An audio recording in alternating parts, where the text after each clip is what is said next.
Now, let's dive into today's story. Chapter 1. Foundation of Steel.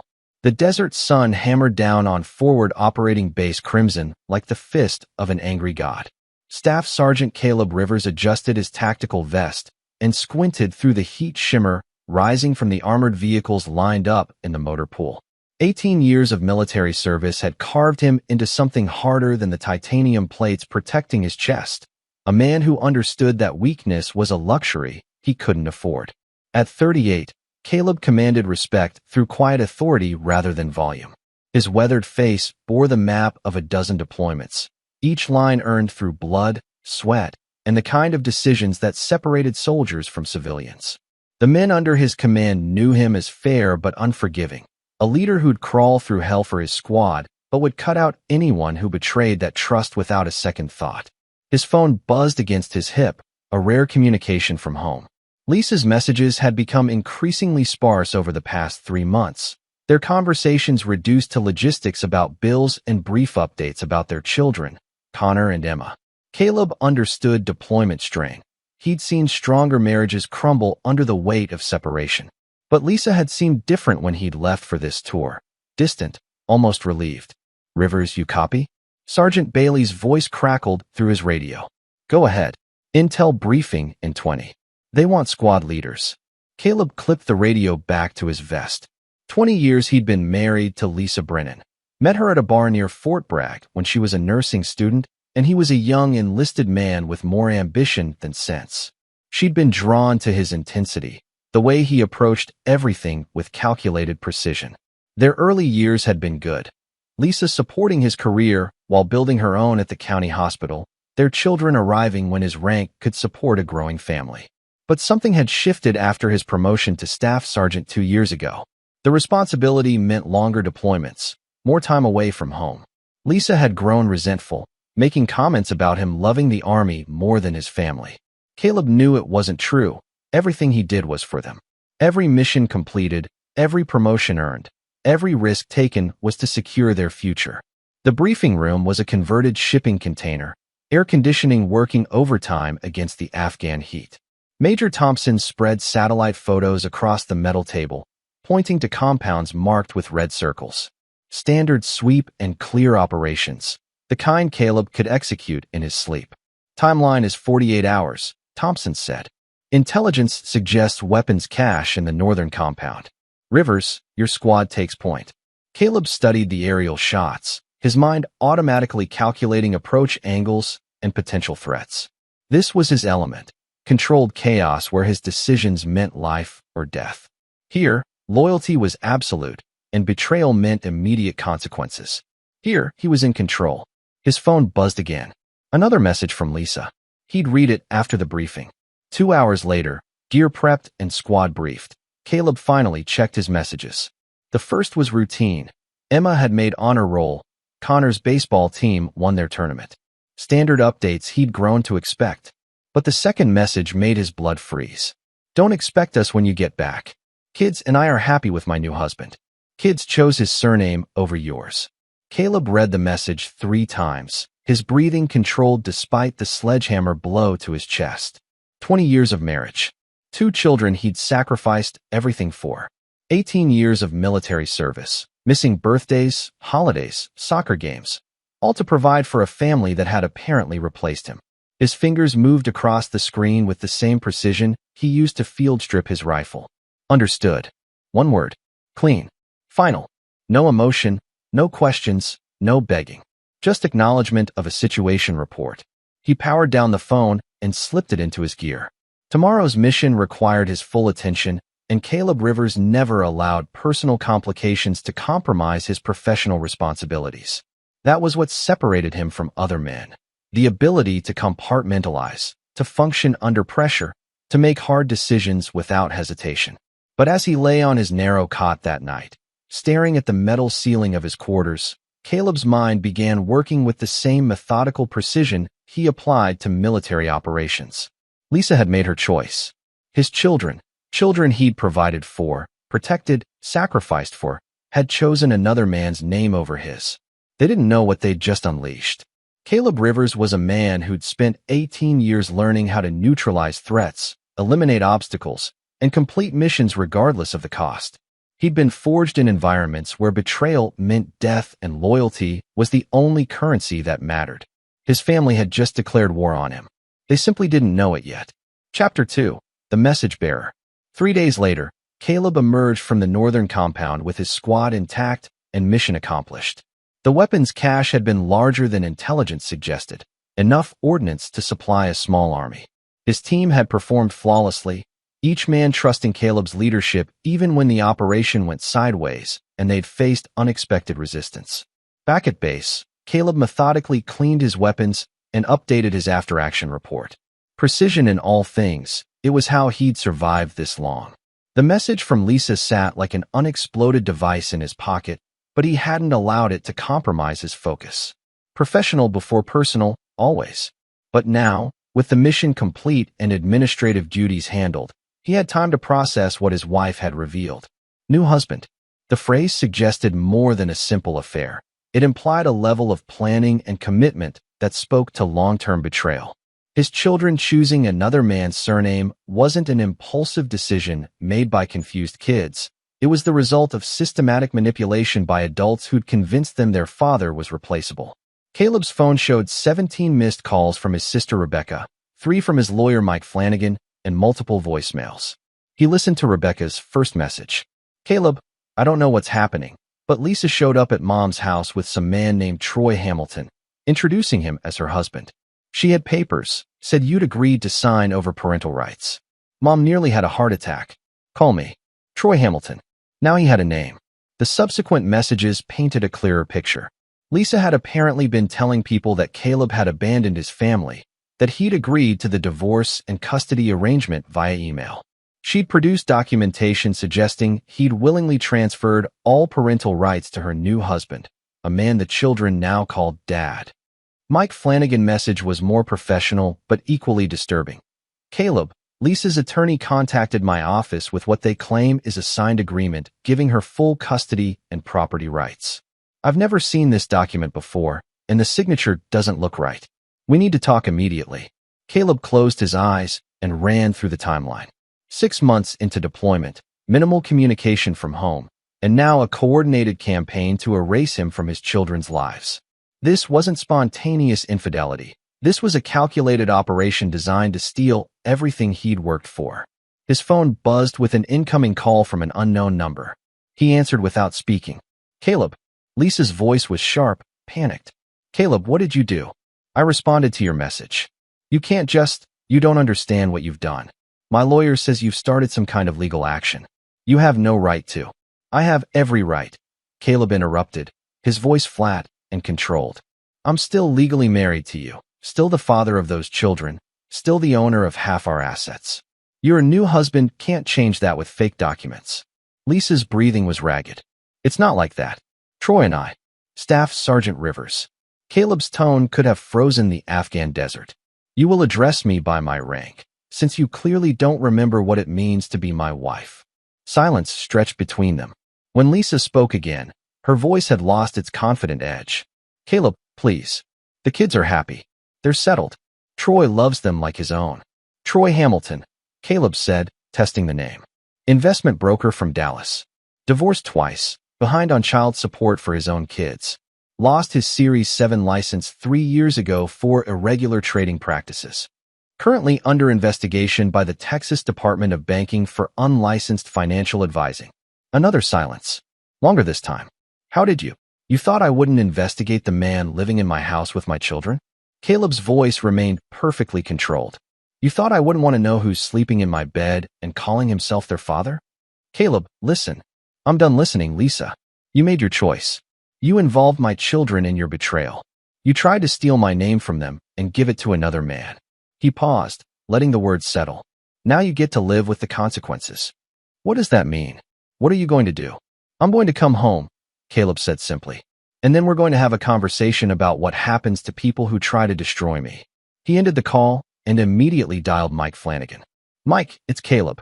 I need you to file for emergency custody and freeze all joint assets. Also, I want a complete background investigation on Troy Hamilton, financial records, criminal history, employment verification, everything. Caleb, slow down. What's happened since we last talked? My wife tried to steal my children and erase me from their lives. Now I'm going to show her why that was a mistake. As Caleb outlined his initial requirements to his lawyer, his mind was already 3 steps ahead, planning moves and countermoves like the military campaign this had become. Lisa and Troy had made a critical error. They'd assumed he would react emotionally, that he'd be broken by their betrayal. Instead, they'd awakened something far more dangerous. A professional soldier with nothing left to lose and 18 years of training in how to destroy his enemies. The war for his family was about to begin. Chapter 3. Homecoming. The C-130 transport touched down at Fort Hood on a gray October morning, its cargo of soldiers eager to reunite with families and begin their earned leave. Caleb Rivers descended the aircraft steps with his gear bag slung over one shoulder, moving with the unhurried precision that marked him as a career military man. Around him, his fellow soldiers were met by wives, children, and parents, emotional reunions filled with tears and laughter. Caleb was met by Sergeant Miguel Santos, his closest friend in the unit and the only person he'd trusted with the full details of his situation. "How we doing this, brother?" Santos asked as they walked toward the parking area. "Clean and professional," Caleb replied. "By the book until it's time not to be." Santos had been at Caleb's wedding, had been Connor's godfather, and had spent enough evenings at the Rivers house to understand the family dynamics. He'd also served 3 tours in Iraq and Afghanistan alongside Caleb, had seen what the man could do when pushed past his breaking point. "You sure about this path?" Santos asked as they reached his pickup truck. "Once you start down this road." "They started down this road when they decided to betray me," Caleb interrupted.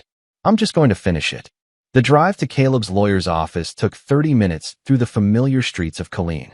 Everything looked the same, but Caleb felt like he was seeing his hometown through different eyes. The eyes of a man who'd been betrayed by the people he'd trusted most.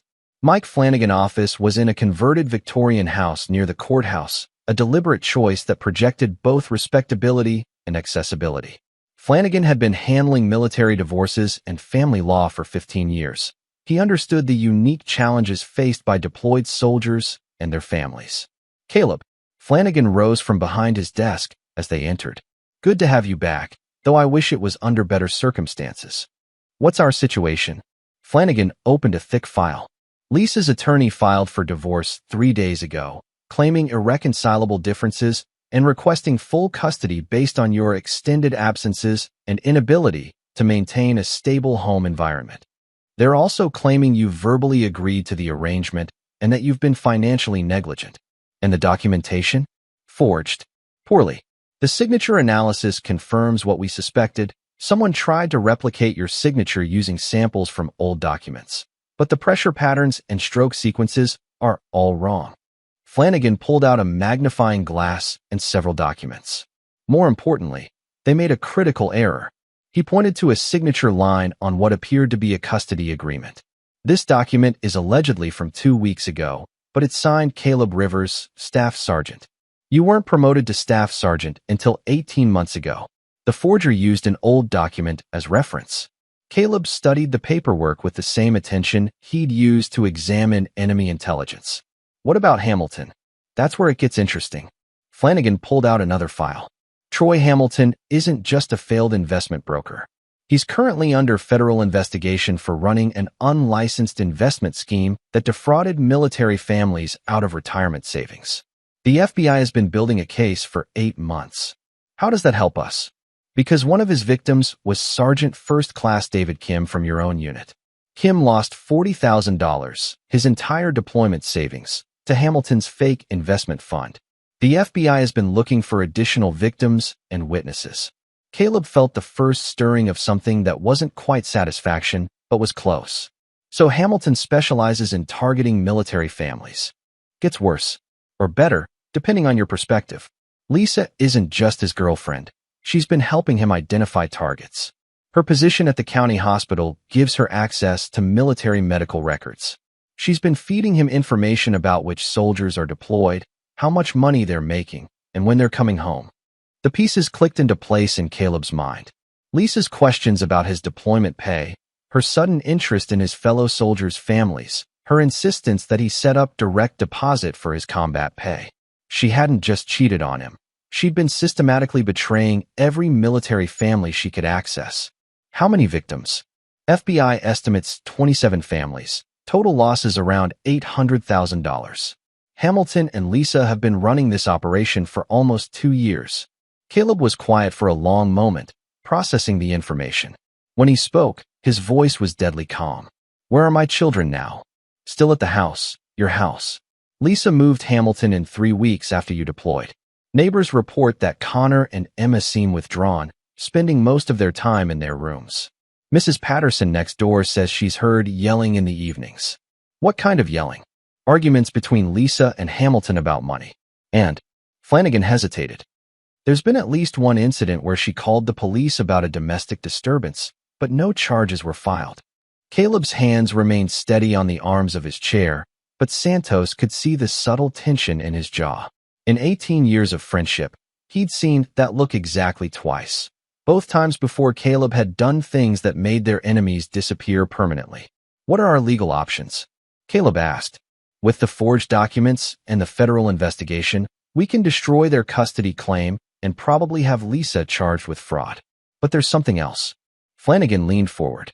Hamilton has been using your house as collateral for loans. He's already taken out 2 mortgages against the property using forged documentation. If this continues, you could lose everything.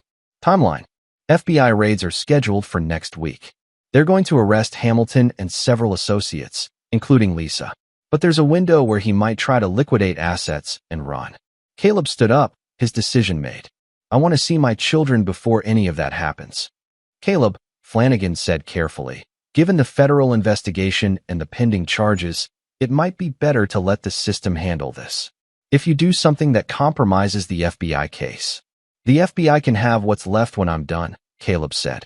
But first, I'm going home to collect my family. As they left the lawyer's office, Santos caught Caleb's arm. What's the plan, brother? Caleb looked at his friend with eyes that had gone completely cold. Troy Hamilton made 2 mistakes. First, he stole from soldiers. Second, he involved my children in his operation. He paused, watching traffic move past on the street where he'd grown up. I'm going to make sure he understands why both of those were fatal errors. The soldier was home, and the war was about to begin. Chapter 4, Reconnaissance. Caleb spent his first night back in Texas at a motel 6 miles from his house, using the time to conduct what he called operational preparation. Years of military intelligence work had taught him that successful missions required thorough reconnaissance and careful planning. Personal emotional investment could not be allowed to compromise tactical effectiveness. At 0500 hours, he was parked 3 blocks from his home in Santos's pickup truck, observing traffic patterns and neighbor routines through military-grade binoculars. His house, a modest 2-story colonial he'd bought when Connor was born, looked different with Troy Hamilton's black BMW sedan in the driveway, where Caleb's own truck should have been. Through the kitchen window, he could see Lisa moving around, preparing breakfast. She looked tired, older than her 36 years, wearing a robe Caleb didn't recognize. At 0730, she called upstairs, and Connor appeared first. His 12-year-old son had grown taller in 6 months, his shoulders broader. Emma followed, 8 years old, and carrying the backpack Caleb had bought her before deployment.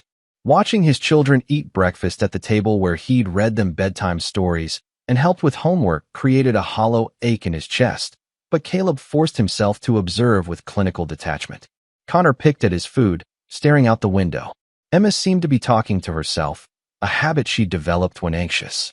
Neither child showed the happiness Lisa had claimed in her message. At 0745, Troy Hamilton appeared. Caleb studied the man who'd moved into his home and convinced his children to take his name. Hamilton was younger than expected, probably early 30s, well-dressed in the calculated casual style of someone trying to project success. Average height, soft around the middle, the kind of man who'd never faced real physical threat in his life. Hamilton ruffled Connor's hair with familiar ease, kissed Lisa on the cheek, and sat down at the head of Caleb's table in Caleb's chair. The casual assumption of ownership was like watching an enemy soldier plant a flag on American soil. Caleb photographed license plates, noted arrival and departure times, and tracked movement patterns. By noon, He had a complete operational picture. Hamilton left the house at 0830, returning around 1700. Lisa worked 3 12-hour shifts per week at the hospital. The children walked to school, were met by Lisa in the afternoons, and spent most of their time indoors. More importantly, Caleb identified vulnerabilities. Hamilton met with potential investment clients at the house, a violation of both the federal investigation's surveillance requirements and basic operational security. Lisa left financial documents visible on the kitchen counter. Neither of them seemed aware they were being watched. That afternoon, Caleb drove to Emma's elementary school and Connor's middle school, timing his arrival to coincide with dismissal. He parked across the street from Emma's school and waited, knowing she always exited through the main doors, and turned left toward home. She appeared at 15:15, walking alone with her backpack dragging behind her. Caleb rolled down his window. Emma. His daughter looked up, confusion flickering across her face before recognition hit. For a moment, her expression was pure joy, the same look she'd given him Christmas morning when she was 6 and found the bicycle he'd assembled in secret. Daddy. She ran toward the truck, backpack forgotten on the sidewalk. Caleb stepped out and caught her in a fierce hug, feeling her small arms wrap around his neck with desperate strength. This was why he fought, why he'd spent 18 years in uniform, why he'd endured months of separation and hardship. This moment, this child, this family. I missed you, baby girl. I missed you too. Mommy said you weren't coming back. She said you didn't want us anymore. Emma's voice was small, confused, but I knew she was wrong. I knew you'd come back. Caleb knelt to Emma's eye level, his hands gentle on her shoulders. I want you more than anything in the world. Don't ever forget that, no matter what anyone tells you. Troy says we have to call him Dad now. He says it's the law. Emma's face scrunched with 8-year-old logic, trying to make sense of adult betrayal. But you're my dad. Can I have 2 dads? Listen to me very carefully, Caleb said. I am your father. I will always be your father. Nobody can change that, no matter what papers they sign or what names they make you use. Do you understand? Emma nodded solemnly. I need you to be very brave for me. Can you do that? Another nod. I'm going to fix everything, but it's going to take a little time.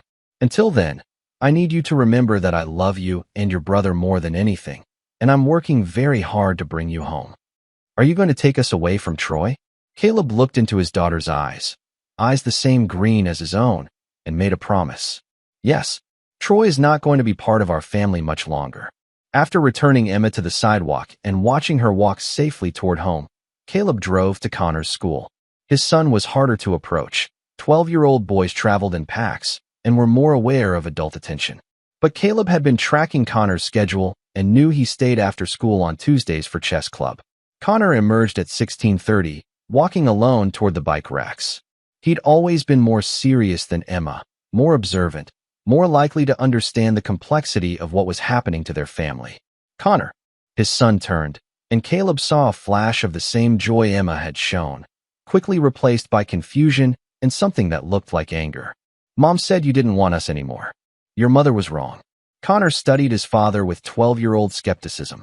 Then why didn't you come home before now? Why didn't you call? Because I was gathering intelligence on the people who tried to steal my family. Caleb used deliberately military language, knowing Connor understood and respected the concepts. I don't make moves until I understand the battlefield.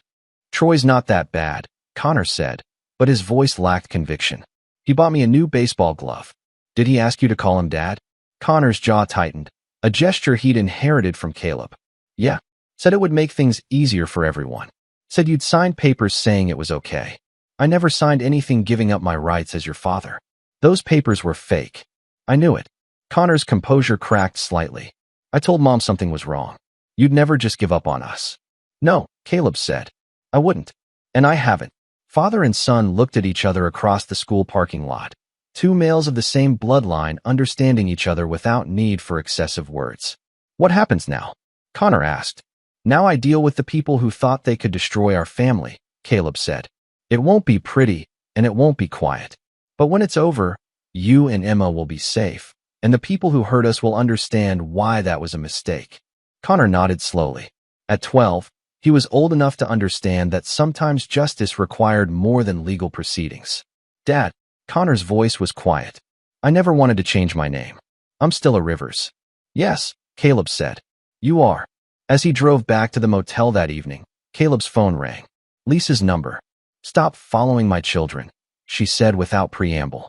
Our children, Caleb corrected. And I wasn't following them. I was talking to them. You can't just. I can do whatever I want regarding my children until a court tells me otherwise. And since your custody documents are forgeries, that conversation is going to go very differently than you planned. Silence. Lisa, Caleb said, his voice taking on the tone that had made enemy combatants surrender without firing a shot. You have 72 hours to remove Troy Hamilton from my house and file for divorce with legitimate terms. After that, I stop being reasonable. What does that mean? It means you really don't want to find out what I learned to do during 18 years of military service. He ended the call and began planning the next phase of his operation. The reconnaissance was complete. His children knew he was back and fighting for them. Lisa and Hamilton were aware they were being hunted but didn't yet understand the scope of the threat they faced. Tomorrow, the real war would begin. Chapter 5, Pressure Points.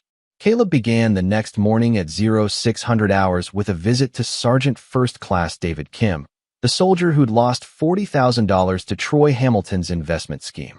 Kim lived in military housing near Fort Hood, a modest apartment that should have been supplemented by the deployment savings Hamilton had stolen. Staff Sergeant Rivers. Kim answered his door with military bearing despite being in civilian clothes. Heard you were back stateside. I need to talk to you about Troy Hamilton. Kim's expression darkened. That bastard. FBI says they're close to making arrests, but my money's still gone. My wife had to go back to work full-time. Kids are in daycare instead of with family. All because I trusted some smooth-talking asshole who said he could triple my combat pay investments. Caleb sat in Kim's sparse living room, noting the absence of the furniture and electronics a Sergeant First Class should be able to afford. Tell me exactly how he approached you. Your wife, actually. Lisa. She was treating my youngest for pneumonia at the county hospital, started asking about deployment schedules and family finances. Said she knew someone who specialized in helping military families build wealth while deployed. Made it sound like she was doing us a favor. The systematic nature of the betrayal continued to unfold. Lisa hadn't just cheated on Caleb. She'd used her position of trust as a medical professional to target vulnerable military families. How many families from our unit did he target? 7 that I know of. Johnson lost 60 grand. Martinez lost 35. Sergeant Williams got hit for 22,000. All guys with kids, all trying to build something for their families. Kim's hands clenched into fists. We served our country, trusted our fellow military families, and got robbed by some civilian piece of shit and your cheating wife. Caleb understood Kim's anger, respected it, and planned to use it. Want to help me get your money back? Hell yes. What do you need? Hamilton's still operating. FBI's being careful, building their case, but he's liquidating assets and preparing to run. I need to accelerate his timeline, force him to make mistakes. Kim leaned forward. What kind of mistakes? The kind that happen when someone thinks they're smarter than they actually are. Caleb pulled out his phone and showed Kim surveillance photos of Hamilton's BMW. He meets potential clients at my house every Tuesday and Thursday afternoon. Today's Thursday. You want me to show up as a potential client? I want you to show up as a very angry former client with backup. Kim smiled, the predatory expression of a soldier who'd finally been given permission to engage the enemy. When and where? At 1,500 hours, Kim and 3 other victims from their unit, Johnson, Martinez, and Williams, parked across the street from Caleb's house. Hamilton's BMW was in the driveway, along with a Ford sedan Caleb didn't recognize. Through the living room window, Hamilton could be seen giving a presentation to a middle-aged couple, probably retirees looking to invest pension funds. Caleb, observing from 2 blocks away through binoculars, called Kim's cell phone. Go. Kim and the others walked up to the front door and rang the bell.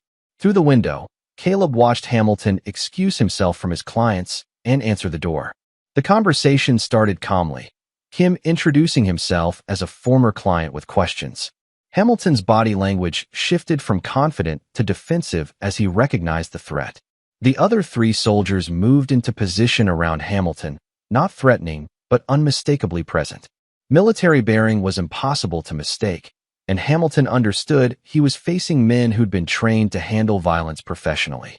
Hamilton stepped outside, closing the door behind him to prevent his current clients from overhearing. That's when the conversation became more animated. Kim pointed at Hamilton's chest, his voice carrying across the yard.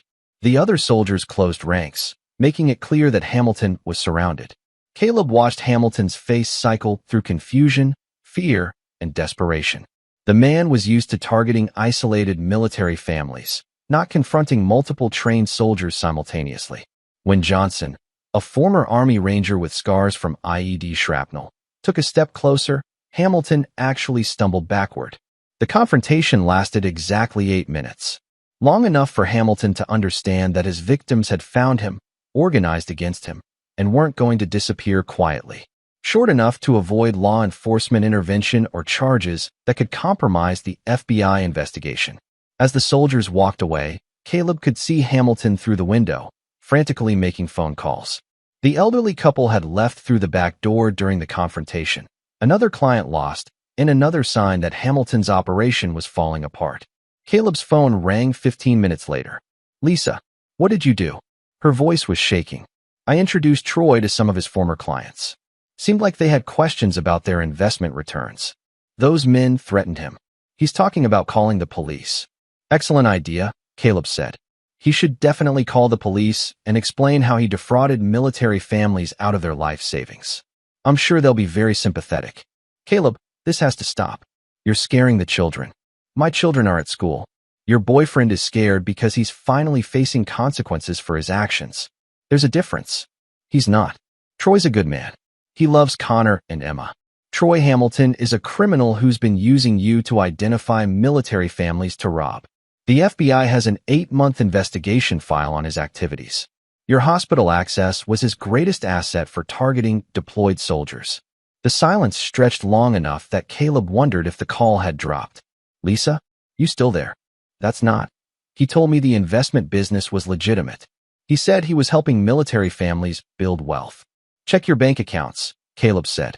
"See how much money's been transferred out in the past 6 months. See if Troy's name is on any of your credit cards or loan applications.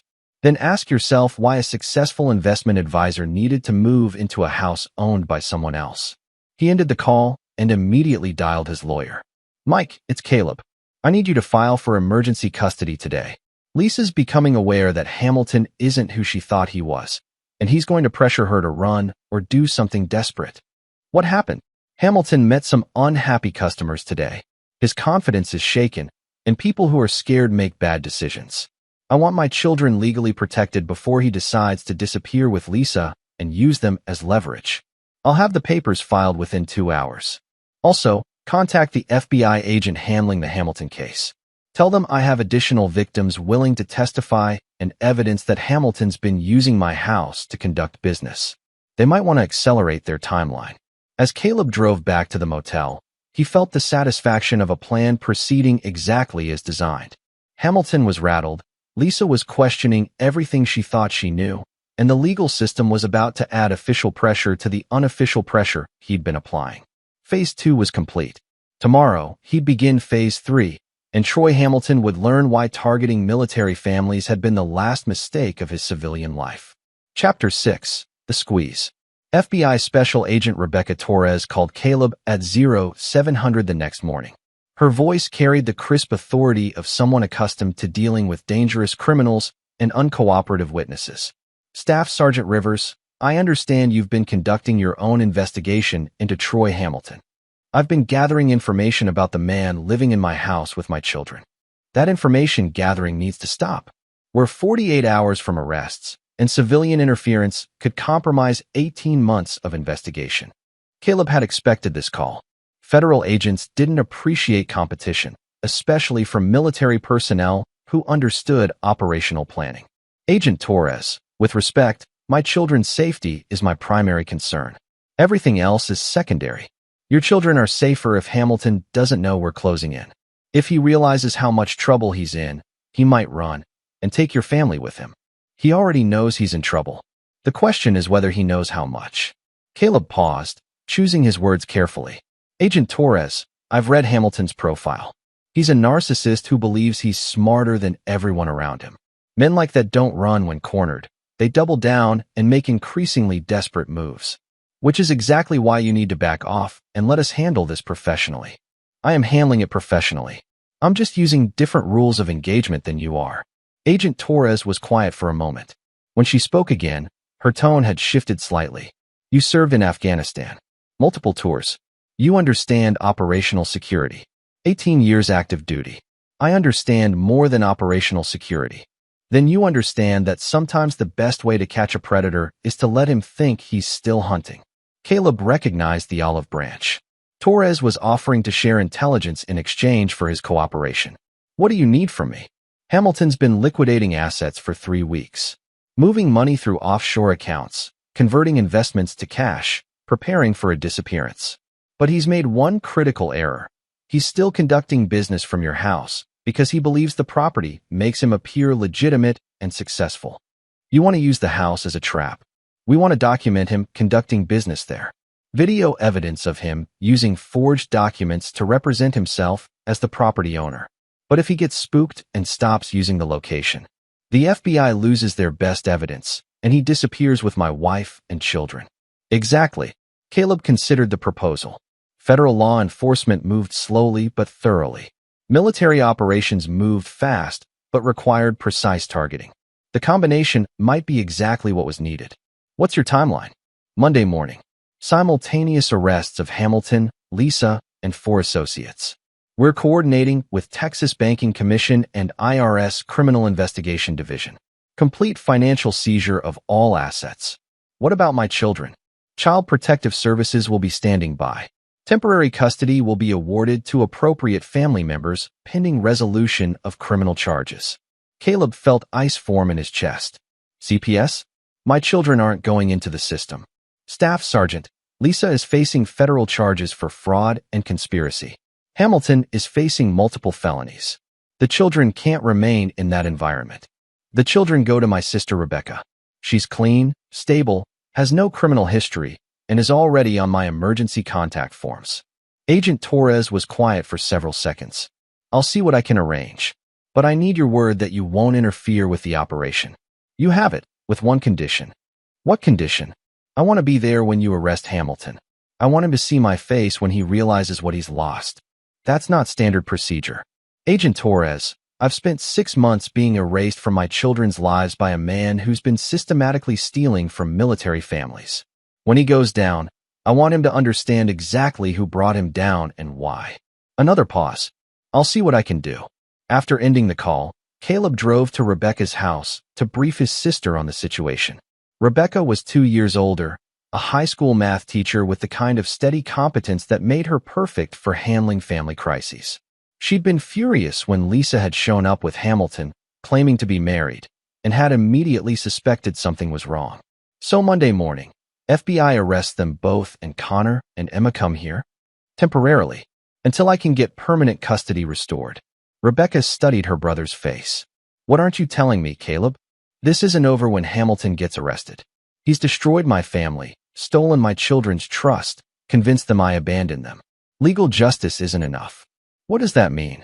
Caleb looked out Rebecca's kitchen window, toward the backyard where he'd played as a child, where Connor and Emma would hopefully play again soon. It means Troy Hamilton hasn't finished paying for what he's done to my family. That afternoon, Caleb positioned himself across the street from his house to conduct what would be his final surveillance operation. Hamilton was meeting with potential clients again, a young couple with military bearing that suggested they might be junior enlisted personnel looking to invest their first deployment earnings. Through his binoculars, Caleb watched Hamilton work his presentation, spreading documents across the dining room table, pointing to charts and graphs that promised impossible returns. The same dining room where Caleb had helped Connor with homework and played board games with Emma. The young couple looked convinced. Hamilton was smooth, professional, using his temporary residence in Caleb's house to project success and stability. In 30 minutes, another military family would hand over their savings to a criminal who'd already stolen hundreds of thousands from their fellow service members. Caleb's phone rang. Mike Flanagan. Emergency custody hearing is set for Monday at 0900. FBI coordinated with family court to schedule it immediately after the arrests. You'll have temporary custody by noon. What about Lisa's rights? Hard to exercise parental rights from federal detention. Her attorney can file motions, but judges don't look favorably on parents who involve children in criminal enterprises. And the house. Asset forfeiture laws are complicated, but since Hamilton used forged documents to claim ownership and take loans against the property, you should be able to recover it. Might take time, but it'll happen. Caleb watched the young couple shake Hamilton's hand and leave with investment paperwork. Another victory for the man who'd stolen everything from him. But Monday morning, that would change. Mike, after I get custody of my children, I want you to file a civil lawsuit against Hamilton for emotional distress, fraud, and alienation of affection. I want to take everything he has left after the FBI finishes with him. Caleb, the man's going to federal prison. He won't have anything left to take. Then I want him to understand that even in prison, I'm not done with him. As night fell over Colleen, Caleb sat in his motel room cleaning his service pistol, not because he planned to use it, but because the routine helped him think. Monday morning would bring official justice. Hamilton would be arrested, charged, and eventually convicted. Lisa would face consequences for her betrayal. His children would come home.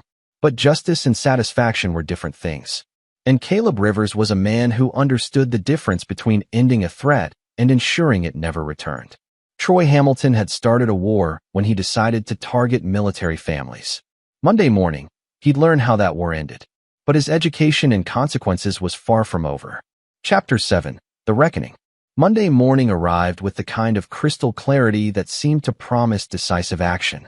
Caleb was awake at 0430, running through his final preparations with the methodical precision that had kept him alive through multiple deployments. Today, Troy Hamilton's operation would end, his children would come home, and the first phase of true justice would begin. At 0600, Agent Torres called with final coordination details. We have surveillance teams in position around your house. Hamilton arrived 10 minutes ago with a briefcase, probably final asset liquidation.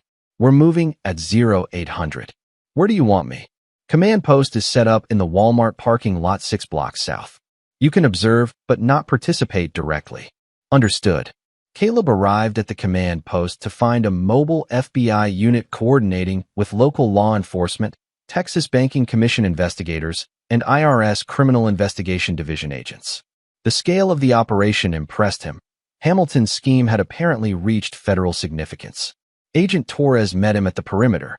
Your children left for school at normal time. Lisa's at the hospital starting her shift. We'll take Hamilton first, then coordinate arrests of associates. What about Lisa? Hospital security will handle her arrest quietly. We don't want to create a scene in a medical facility. Through the command post monitors, Caleb watched FBI agents position themselves around his house. Hamilton was visible through the living room window, working at what used to be Caleb's desk, completely unaware that 18 months of investigation was about to collapse on him. At exactly 0800, agents moved simultaneously to all entrances. Caleb watched Hamilton's face cycle through confusion, disbelief, and terror as armed federal agents flooded into what he'd thought was his safe haven. The arrest was swift and professional.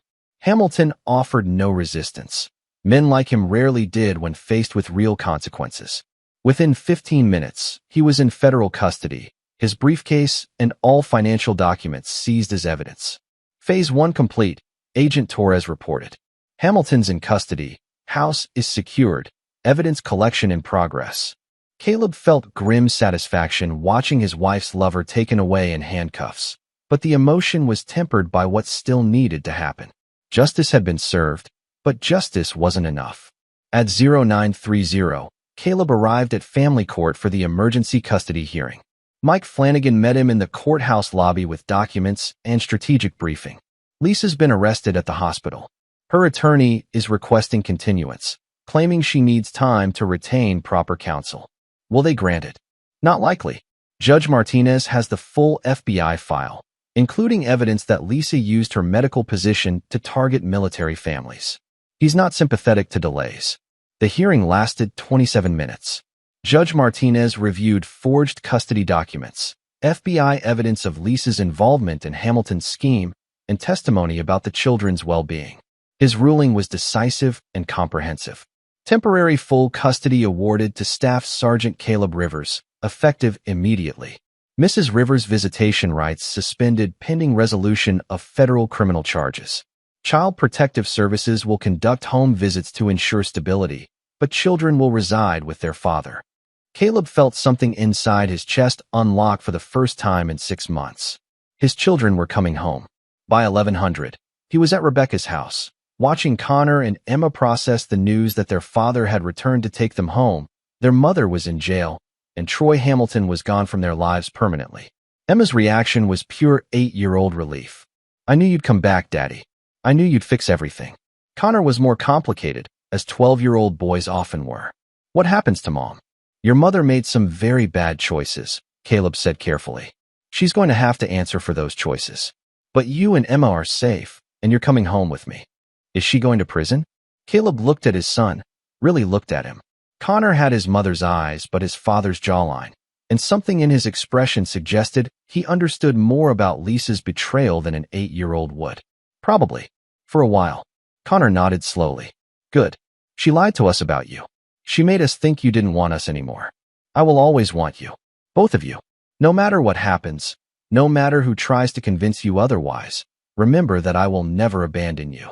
That afternoon, Caleb moved his children back into their house, now cleared of Hamilton's presence and FBI evidence collection.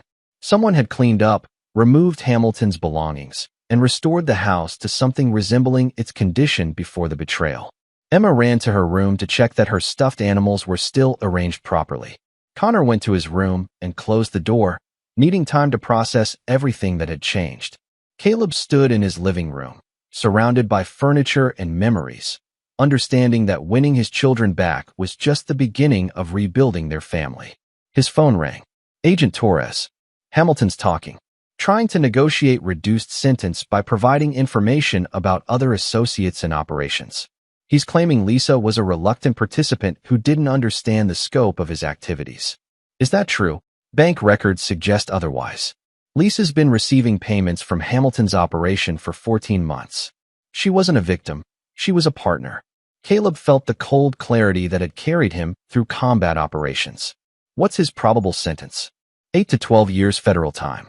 Financial fraud, conspiracy, targeting military families. Judges don't look favorably on any of that. "And Lisa?" 3 to 5 years, probably. First offense, cooperation with investigation, mother of minor children. She'll get consideration Hamilton won't. After ending the call, Caleb sat in his living room and considered the situation. Legal justice was proceeding exactly as it should. Hamilton would spend most of the next decade in federal prison. Lisa would lose several years of her life and her nursing license.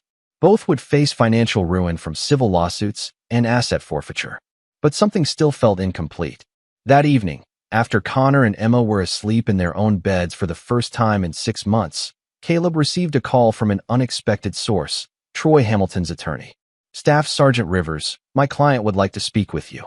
"About what?" "He wants to apologize and discuss making amends for what he's done to your family." Caleb was quiet for a long moment. "Where is he?" "Federal Detention Center downtown. He's authorized for visits." "I'll be there tomorrow." As Caleb hung up, he smiled for the first time since returning from deployment. Troy Hamilton wanted to apologize and make amends. How thoughtful of him. Tomorrow, Caleb would explain to Hamilton exactly what making amends was going to require, and why their conversation was far from over. Chapter 8. Terms of Surrender.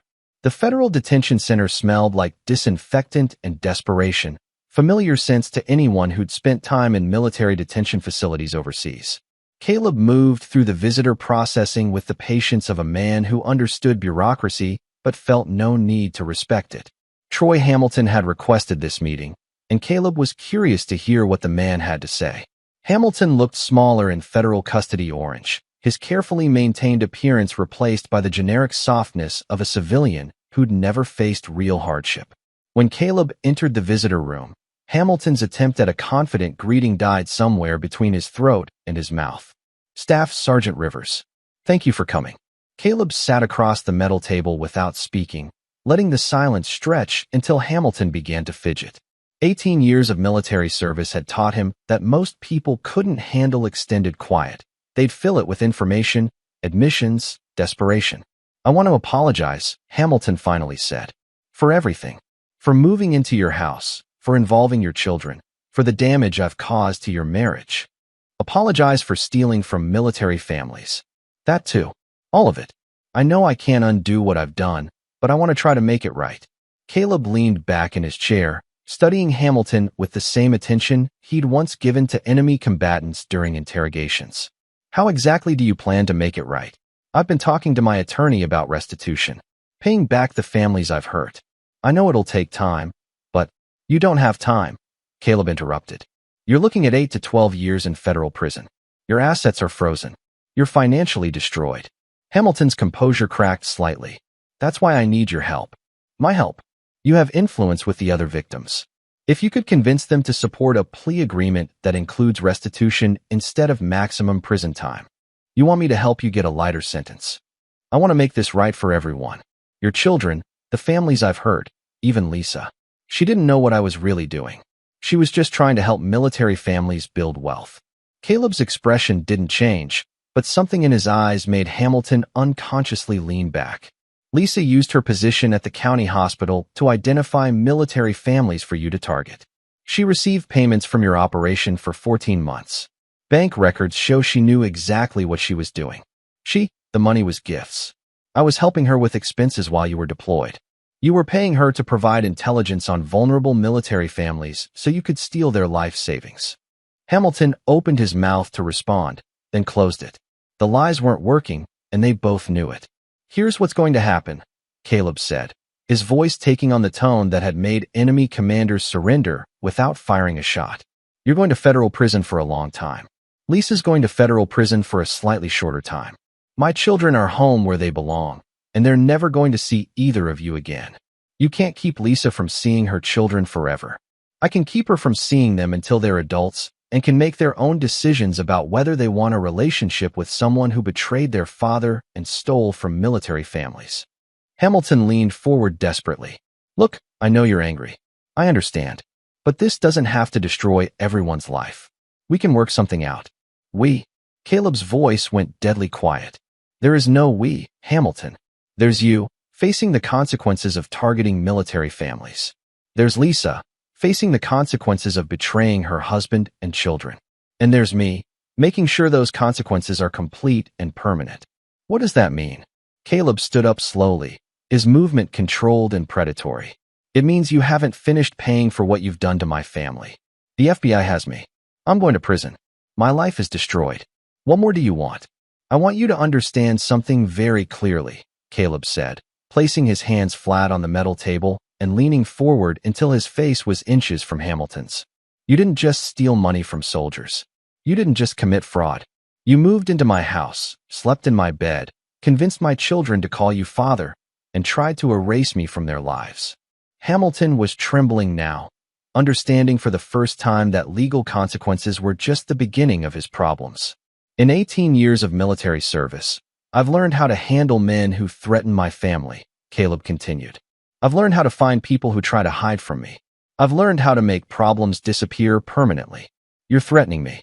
"I'm explaining your situation," Caleb corrected. "Federal prison has a very specific hierarchy. Child predators are at the bottom. Men who target military families are right above them. Inmates don't like people who steal from soldiers." Hamilton's face had gone white. "You can't, you wouldn't. I have friends in the correctional system. I have contacts in federal facilities across the country. Wherever they send you, people will know what you did and who you did it to." Caleb straightened up, his expression cold and final. "You wanted to apologize and make amends. Here's how you do that.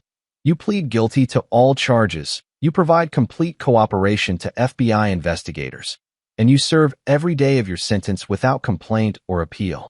And if I do that, then maybe, you survive your prison term and get released as a broken old man with nothing left but the knowledge that you destroyed your own life by targeting the wrong family. And if I don't," Caleb's smile was colder than anything Hamilton had ever seen, "then you learn why smart civilians don't declare war on professional soldiers." He turned and walked toward the exit, leaving Hamilton alone at the metal table with a clear understanding of his position. Legal justice was already in motion, but Troy Hamilton's real education in consequences was just beginning. Outside the detention center, Caleb called Agent Torres. Hamilton's going to plead guilty and cooperate fully. He's also going to request protective custody, but you might want to let him think about his situation for a few days first. What did you say to him? I explained the terms of his surrender. That evening, Caleb sat on his couch with Connor and Emma, watching a movie and eating popcorn like they'd done before deployment, before betrayal, before everything fell apart. Emma had fallen asleep against his shoulder. Connor was dozing but fighting it, not wanting to miss time with his father. This was what Hamilton had tried to steal, not just money or property, but this moment, this family, this life Caleb had built through 18 years of sacrifice and service. Tomorrow, he'd begin the longer work of rebuilding their family and erasing the damage Hamilton and Lisa had caused. But tonight, his children were home, safe, and knew beyond doubt that their father had come back for them. The war was almost over, but not quite yet. Chapter 9, No Forgiveness. 6 months later, Caleb stood in the visiting room of the Federal Correctional Institution where Troy Hamilton was serving his 12-year sentence. Hamilton had requested the meeting through his attorney, claiming he had information that might help with Caleb's ongoing custody battle with Lisa. Hamilton looked like he'd aged 5 years and 6 months. Federal prison had stripped away the last of his civilian softness, leaving behind a hollow-eyed man who understood too late the true cost of his choices. "You look terrible," Caleb observed without sympathy. "Protective custody isn't as protective as they promise," Hamilton said quietly.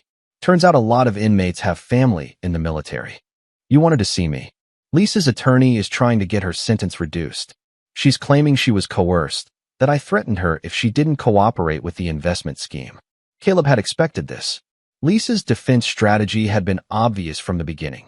Paint herself as another victim of Hamilton's manipulation, minimize her role in targeting military families, and hope for judicial sympathy as a mother separated from her children. "Is that true?"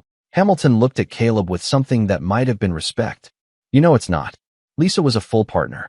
She suggested using her hospital access to identify targets.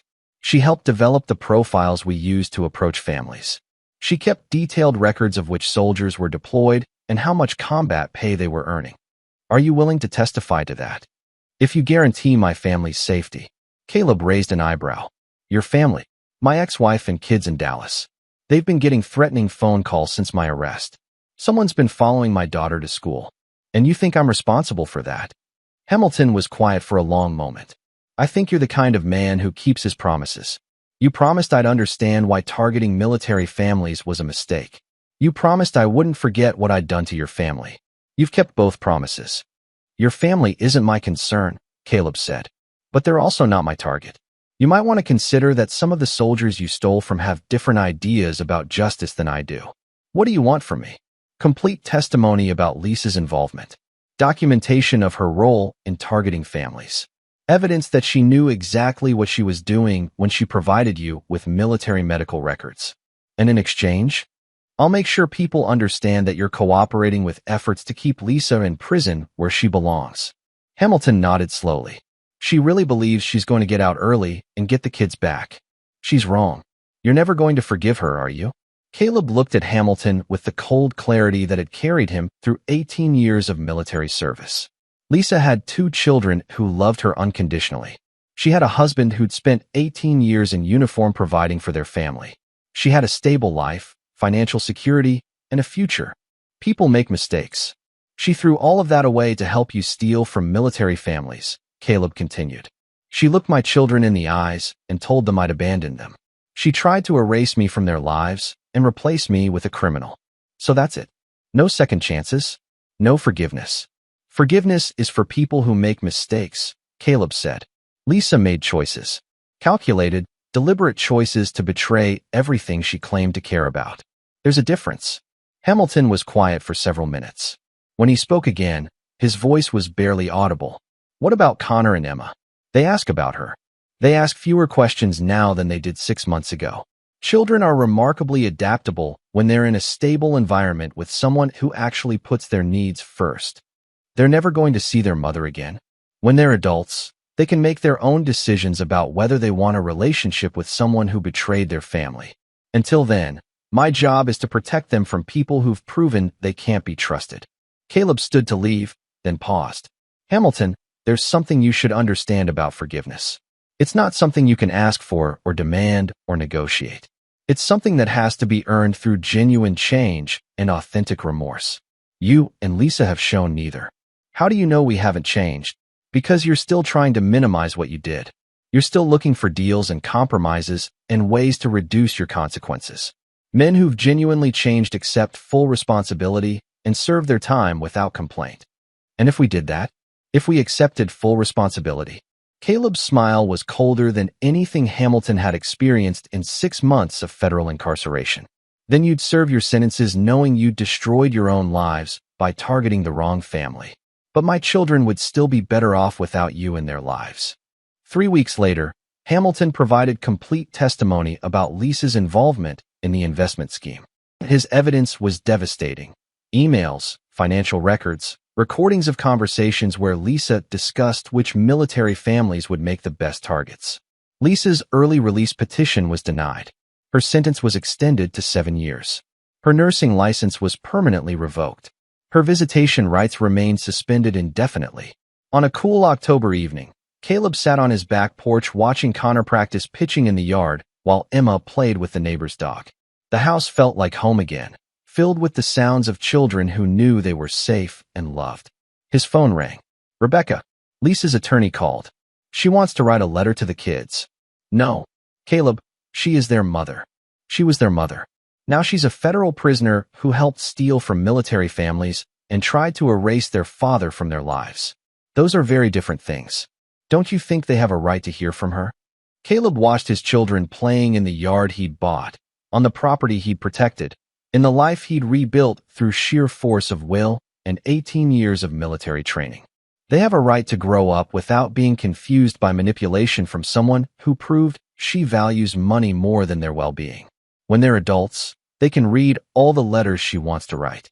Until then, my job is to protect them. That seems harsh. It is harsh, Caleb agreed. So was telling 2 children their father didn't want them anymore. So was trying to steal their inheritance to fund a criminal operation. So was replacing their family name with the name of a man who preyed on military families. Rebecca was quiet for a moment. You're never going to forgive her. No, Caleb said simply. I'm not. What about forgiveness for your own peace of mind? What about moving on? I have moved on. I've rebuilt our family, restored our home, and ensured the people who tried to destroy us are paying appropriate consequences. That is moving on. But the anger is what keeps me focused on protecting my children from people who've proven they can't be trusted. The anger is what ensures I never forget what betrayal costs. The anger is useful. That night, after Connor and Emma were asleep, Caleb sat in his living room and wrote in the journal he'd been keeping since returning from deployment. The final entry was simple. Mission complete. Family secured. Threats neutralized. No forgiveness required or offered. Some betrayals are unforgivable, and some people forfeit their right to redemption through their own choices. Lisa and Hamilton learned that lesson too late. Connor and Emma are home. They're safe. They know their father will never abandon them and will always protect them from people who try to harm our family. That's enough. That's everything. Some wounds don't heal. Some betrayals don't deserve forgiveness. Some people don't get second chances. I'm at peace with all of that. Caleb closed the journal and locked it in his desk drawer. Tomorrow, Connor had a baseball game and Emma had a piano recital. Real life, the life he'd fought to preserve and rebuild, would continue.